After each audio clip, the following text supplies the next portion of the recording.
On one side are the 300 Spartans, legendary warriors bred for war from childhood. On the other, just 30 modern special forces soldiers. Not hundreds, not thousands, just 30. The outcome seems obvious. But what if the technology, tactics, and training of the 21st century can overturn one of history's most famous myths? Let's set the scene right away. No aircraft, artillery, or vehicles. Only 30 Special Forces soldiers with personal firearms, armor, limited ammunition, and communications equipment. Against them are 300 Spartans, elite warriors of their time, perfectly trained for close combat. The clash takes place at the historic Thermopylae, a narrow pass where numbers don't always decide. Thermopylae is the key factor in this scenario. The narrow pass deprives the army of the ability to attack en masse. This is precisely why the Spartans were able to hold their ground against superior forces. Here, there's no flanking, no expansion. Every battle becomes a head-on clash, and it's in these conditions that the differences in approaches to war become most apparent. The Spartans aren't just soldiers, they're the product of a brutal upbringing. From childhood, they were trained to endure pain, cold, and hunger. They fought in formation, trusting their neighbor's shield more than their own lives. Phalanx, discipline, absolute obedience.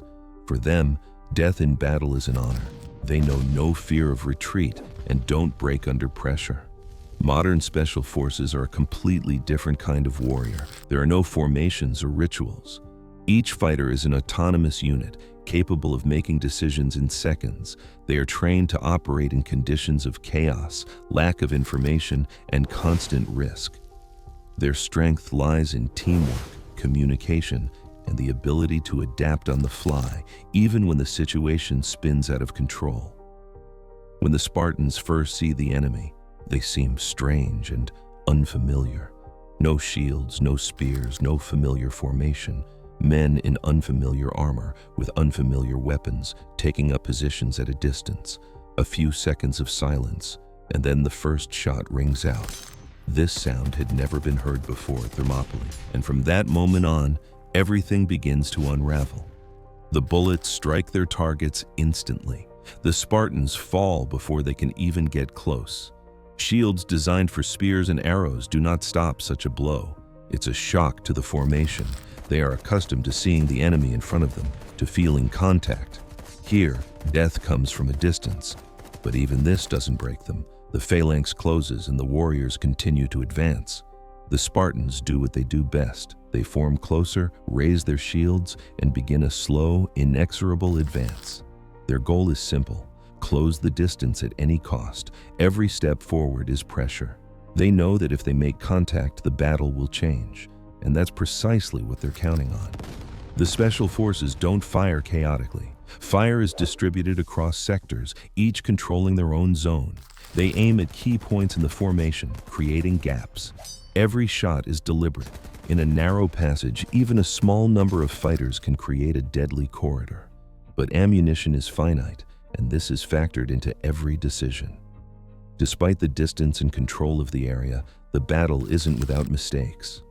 One of the Spartans, protected by his comrades' shields, suddenly closes the distance faster than expected.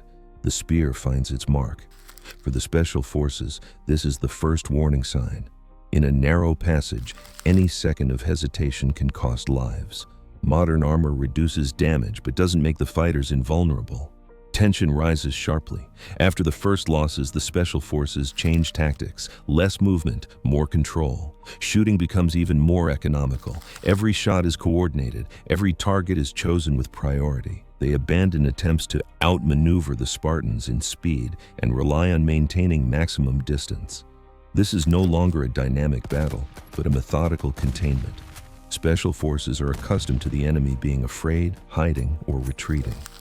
Here, everything is different. They face an enemy that doesn't react to losses as expected. It's exhausting. Constant pressure, the enemy's lack of panic, and the confined space turn combat into a test of endurance. Mistakes can now be psychological, not technical. The Spartans begin to act more aggressively. They pick up the pace, attempting to force close combat.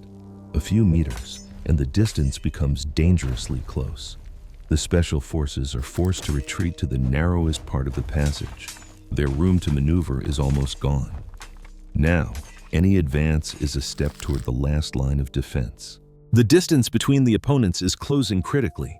A few steps, and the automatic weapons have no room to operate. The special forces understand. From now on, there will only be contact. Their glances are brief, their movements precise. Each knows their role. The Spartans accelerate, raising their shields higher. The air seems to compress. This is the moment when both sides realize the next move will change everything. Some of the Spartans finally break through. Close combat ensues. Here, the automatic weapons lose some of their advantage. Knives, rifle butts, and physical force are used. Spartans are dangerous precisely in such conditions. Spears, shields, the pressure of their mass. The fight becomes chaotic, brutal, and extremely dangerous for both sides.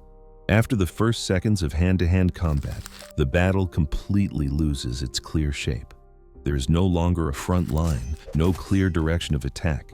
The battle disintegrates into dozens of individual clashes. Every meter of the passage becomes a separate battlefield. The special forces are forced to act in small groups, instinctively covering each other. The Spartans, in turn, press with mass and physical force, trying to prevent the enemy from regaining distance. In close combat, numerical superiority is especially acute. Even well-trained fighters cannot control everything at once. The Spartans attack in waves, taking turns. Fatigue accumulates. Each clash is costly. Now, the question is not the effectiveness of weapons, but who can sustain the pace longer. The battle has been going on for too long. Fatigue is accumulating on both sides. The Spartans' armor is growing heavier with each passing minute. Their breathing is ragged. The special forces feel the strain. Their equipment is weighing down. Their muscles are clogged. Their reactions are slowing. Here, pure technique no longer matters. Endurance is crucial. And it's at this point that the slightest mistake can cost several lives. This is where the key difference emerges. The special forces continue to operate as a system. Communication, signals, short commands, everything works even in chaos. The Spartans, on the other hand, depend on the density of their formation and their leaders. Casualties begin to disrupt the phalanx's structure, coordination declines, and attacks become less synchronized. At some point, the Spartans lose key leaders. Orders are no longer transmitted as clearly as before. The formation still holds, but it no longer functions as a unified whole. Attacks become fragmented, unsynchronized. The special forces immediately notice this turning point. Where there used to be a wall, cracks appear. It's at these moments that the battle is decided by seconds and the right commands. Both sides throw everything they have left into the fight. For the Spartans, these are the last relatively fresh warriors. For the special forces, these are the fighters who had previously been covering the rear or holding reserve positions. Mistakes are no longer forgiven. Any delay, misstep, or loss of coordination instantly results in losses. This is the stage of combat where no one thinks about tactics anymore, only about holding out for a few more minutes.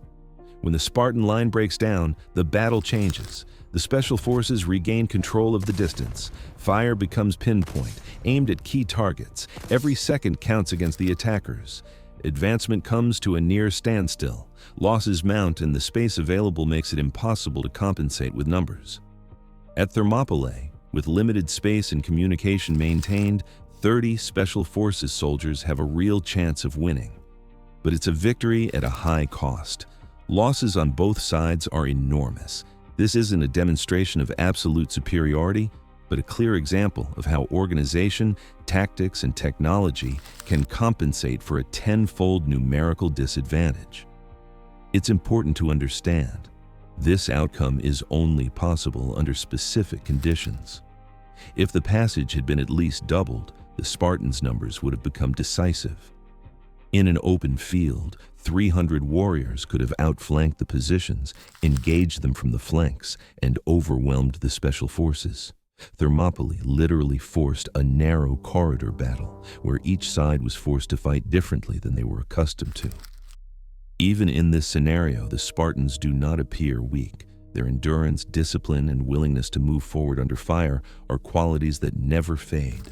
Many attacks reach critical range precisely because these warriors do not break psychologically. For a modern soldier, such an opponent is rare, and that is precisely why the battle is so tense and unpredictable. When the active attacks fizzle out, the cost of this outcome becomes clear. The passage is littered with the remains of battle, weapons, and bodies. Those who remained in the ranks are barely able to stand. This is neither triumph nor defeat. It is the result of the ultimate strain of human capabilities. It is moments like these that best demonstrate that even the most modern war ultimately comes down to people, not eras. In the end, everything comes down not to weapons, but to command. Communication, instant commands, and understanding of the overall battlefield. Special forces win not because they are stronger, but because they adapt faster. The loss of one soldier doesn't break the system. For the Spartans, every loss of a commander or a break in formation affects everyone at once. In a protracted battle, this becomes critical. To be honest, this would have been one of the bloodiest battles for both sides. The special forces would likely have held the line, but with serious losses. The Spartans would almost certainly have been destroyed, but not broken. This is not an easy victory scenario or a demonstration of technological magic. This is a clash of two military systems, each maximally effective in its time. We're drawn to such scenarios because they confront legend with reality. We see myths tested by conditions and history tested by logic. This isn't about demeaning the past or glorifying the present. It's about how war changes, yet always remains a test of people, their endurance, discipline, and ability to persevere to the end, even when the odds are against them.